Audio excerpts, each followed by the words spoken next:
Salah satu sifat Allah yang agung adalah bahwa Dia mendekatkan diri kepada hambanya dengan cara yang sesuai dengan kebesaran dan keagungannya. Dalam banyak hadis, Rasulullah Shallallahu Alaihi Wasallam mengabarkan bahwa Allah turun ke langit dunia pada setiap malam di sepertiga malam terakhir. Hal ini adalah kesempatan besar bagi hamba-hambanya untuk mendekatkan diri, memohon ampunan, dan berdoa kepadanya. Namun penting bagi kita untuk memahami sifat ini sesuai dengan akidah Ahlussunnah wal Jamaah, yaitu tanpa menyerupakan Allah dengan makhluknya ataupun menolaknya.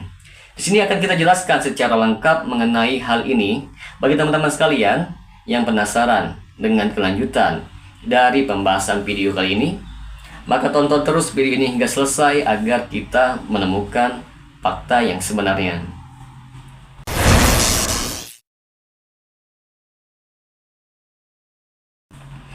Assalamualaikum warahmatullahi wabarakatuh. Jumpa lagi dengan saya Rio Mulyadi di channel Manhaj Dakwah.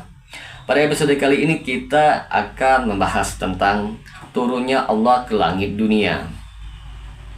Di antara dalil tentang turunnya Allah Subhanahu wa taala ke langit dunia adalah hadis. Hadis yang paling jelas tentang hal ini ialah hadis dari Abu Hurairah radhiyallahu anhu. Rasulullah Shallallahu alaihi wasallam bersabda, Rabb kita tabaraka wa ta'ala turun ke langit dunia setiap malam ketika tersisa sepertiga malam terakhir. Dia berkata, siapa yang berdoa kepadaku, maka aku akan mengabulkannya. Siapa yang meminta kepadaku, maka aku akan memberinya. Dan siapa yang memohon ampun kepadaku, maka aku akan mengampuninya.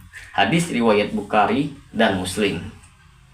Adapun makna dari hadis ini ialah, yang pertama, turunnya Allah adalah hakiki.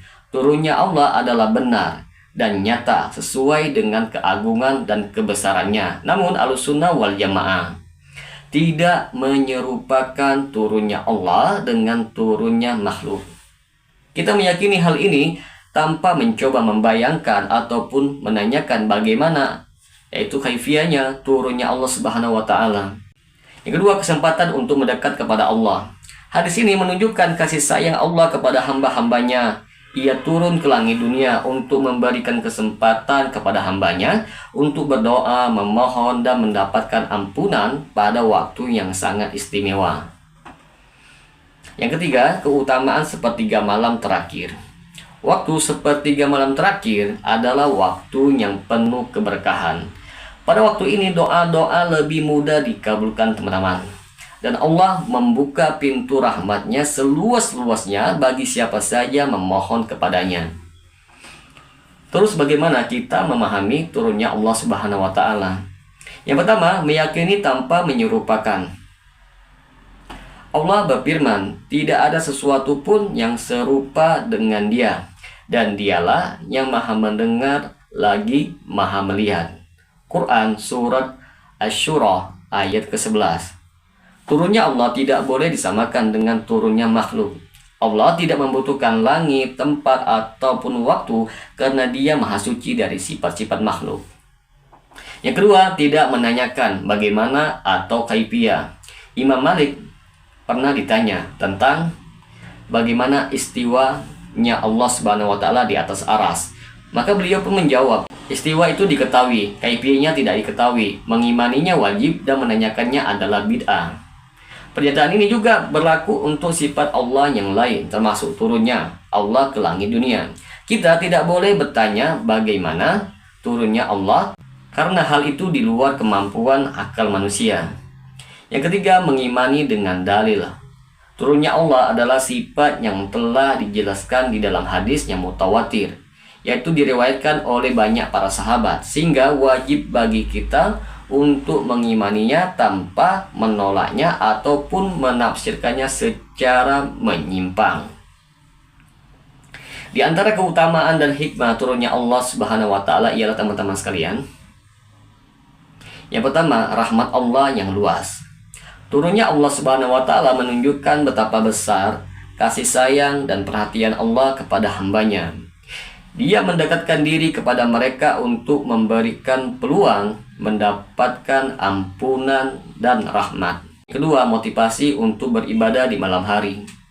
Dengan mengetahui keutamaan ini, seorang muslim seharusnya lebih termotivasi untuk bangun di sepertiga malam terakhir, melaksanakan sholat tahajud, berdoa, dan memohon ampunan.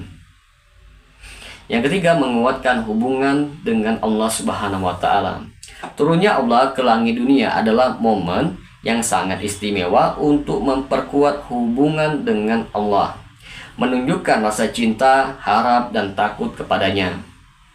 Yang keempat, kesempatan untuk diampuni. Pada sepertiga malam terakhir, Allah Subhanahu wa Ta'ala membuka pintu pengampunan. Siapa saja yang memohon ampun dengan tulus pasti akan diampuni. Teman-teman sekalian, ada beberapa amalan yang dianjurkan pada sepertiga malam terakhir. Yang pertama, sholat tahajud. Sholat tahajud adalah ibadah yang sangat dianjurkan pada sepertiga malam terakhir. Rasul Shallallahu Alaihi Wasallam bersabda, sholat yang paling utama setelah sholat fardu adalah sholat malam. Hadis riwayat Muslim. Yang kedua, berdoa. Allah sendiri yang memerintahkan hambanya untuk berdoa kepadanya pada waktu ini. Sebagaimana disebutkan dalam hadis, gunakan waktu ini untuk memohon apa saja yang baik bagi dunia maupun akhirat. Yang ketiga, memohon ampunan. Pada waktu ini, Allah secara khusus menawarkan pengampunan kepada siapa saja yang memohon kepadanya. Oleh karena itu, jangan lewatkan kesempatan ini untuk bertobat dan meminta ampun atas dosa-dosa. Yang keempat, zikir dan membaca Al-Quran. Menghidupkan sepertiga malam terakhir dengan zikir dan membaca Al-Quran adalah bentuk ibadah yang sangat dicintai oleh Allah Subhanahu wa Ta'ala. Tidak hanya itu, ada beberapa kesalahan yang harus kita hindari. Yang pertama, menolak atau menafsirkan secara menyimpang. Sebagian orang menolak sifat turunnya Allah Subhanahu wa Ta'ala dengan alasan bahwa hal ini tidak masuk akal, padahal akidah kita harus didasarkan pada dalil, bukan pada akal semata. Yang kedua, mengabaikan kesempatan yang berharga. Banyak orang yang melewatkan sepertiga malam terakhir dengan tidur ataupun sibuk dengan hal-hal yang kurang bermanfaat. Padahal waktu ini sangat istimewa untuk mendekatkan diri kepada Allah. Yang ketiga, menyerupakan Allah dengan makhluk. Memahami turunnya Allah dengan cara menyerupakannya dengan makhluk, seperti membayangkan Allah berpindah tempat, adalah sebuah kesalahan yang besar di dalam akidah. Maka dapat kita simpulkan di sini teman-teman sekalian, turunnya Allah ke langit dunia pada setiap malam adalah salah satu sifat Allah yang menunjukkan kasih sayang dan rahmatnya. Kita harus mengimani sifat ini tanpa menyerupakan Allah dengan makhluk atau menanyakan bagaimana turunnya. Sepertiga malam terakhir adalah waktu yang sangat istimewa di mana doa-doa lebih mudah dikabulkan dan ampunan Allah terbuka lebar. Oleh karena itu, seorang muslim harus memanfaatkan waktu ini untuk mendekatkan diri kepada Allah dengan sholat, doa, dan zikir. Semoga penjelasan ini memotivasi kita untuk lebih semangat dalam beribadah dan memanfaatkan momen istimewa pada sepertiga malam terakhir. Semoga dengan sedikit penjelasan ini dapat memberikan manfaat bagi teman-teman sekalian, dan apabila channel ini dapat memberikan manfaat bagi teman-teman sekalian, ya silakan subscribe dan share. Semoga bermanfaat. Assalamualaikum warahmatullahi wabarakatuh.